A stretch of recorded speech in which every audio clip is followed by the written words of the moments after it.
Hey, welcome to Life Point. I'm so glad that you chose to be a part of Life Point tonight. I think it's going to be a great time. We're in week 2 of our My Dysfunctional Family series. And so this week, we talked about losing our marbles. The title of the message was I'm losing my marbles. And we just unpacked that. But before we do, let me just going to recap. We're not talking about being the perfect family. I'm not the perfect parent. We're not a perfect family. I'm not talking about how to be a perfect family. But we live in such a dysfunctional world. We are dysfunctional because of sin's presence in our world and in our lives. And the goal is to not make excuses for it, but the goal is to grow and to rise above it and to live out our faith. And so we talked about some of the struggles and challenges to growing and stepping it up in our family, because the desire in each and every one of our hearts when we brought our children home, or even before we brought them home, when we were expecting, was that I want to be different. I want my family to be different. I want to do this and this and this.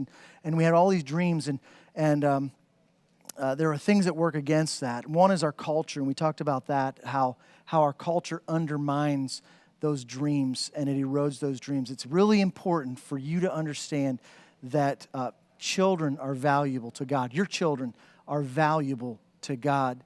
Children are a gift from the Lord. And Jesus said, whoever welcomes one of these children in my name welcomes me. And so when we welcomed a child into our home, we welcome Jesus into our home. It's a powerful thing. And children are very important, very valuable to God. And you need to understand that. And what we're working with is something that's very, very valuable, worth our investment, worth what we'll talk about is our time. And so the second thing we need to understand is we are the single greatest influence in our children's lives. You are the single greatest influence in your children's lives, no matter where you're at in the process, whether they're tiny or whether they're teenagers or whether they're out of the home. You're still the single most important, influential person in their lives. If you don't understand that, if you don't believe that, then what happens is you're gonna check out, and you're gonna let culture have its way with your kids. Don't do it. Don't check out. Understand, they are valuable, and you are important. It's a big deal that you're their parent.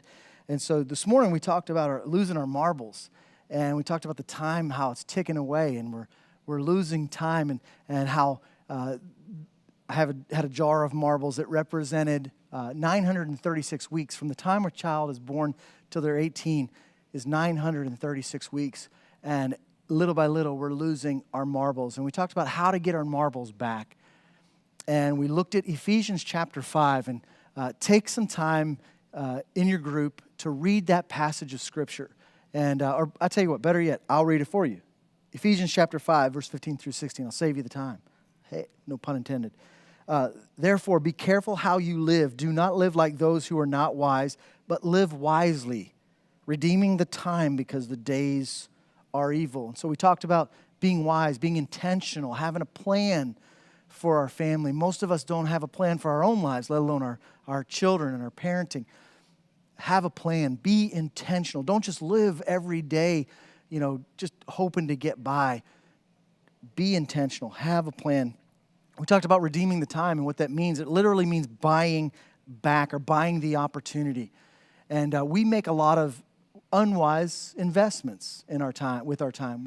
We spend our time on a lot of things that really are not wise. As we take the time to just look at our investments when it comes to our time, we'll realize, man, there's some things I can change and I can adjust and I can buy back time. Be careful, though, in buying back time and investing them in your children, because we have expectations that sometimes are unrealistic. We expect, we're going to take a day and we're going to go do this, and it kind of blows up in our face. There's a lot of organic stuff that happens when you spend time with your family, with kids, and so be realistic in that. All right, and so then we talked about why, because the days are evil. Psalms 90 verse 12 says, teach us to number our days that we may gain a heart of wisdom. And, look at your investments. Number those days so that you will gain a heart of wisdom. And what's important, the bottom line of my message Sunday is your time unlocks the dreams of family that you carry in your heart. It's your time that unlocks the dreams of family in your heart. And so I got a few questions for you as you talk among your group. First question, share with your group. First of all, share with them, are you a quick fix parent? We talked about quick fix parenting. If you don't have a plan, if you're not intentional, then we just resort to quick fix things. Are you a quick fix parent? Talk about that among your group.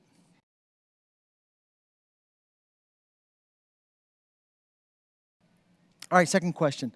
What are you doing that is wise in your family, and what kind of plan do you have? Maybe your wisdom and the things that you're doing, the plan that you have for your family, can help teach someone else. So what are you doing that's wise in your family, and what kind of a plan do you have?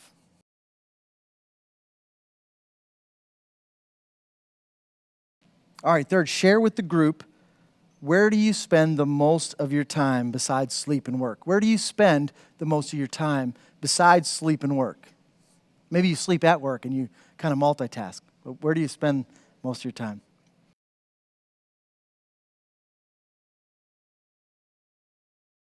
All right, where are some places you can redeem time for your family? Where are some places you can redeem time for your family?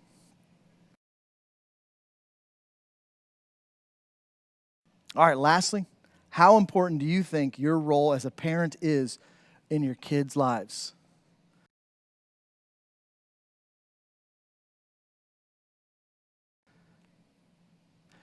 God bless you. Have a great week.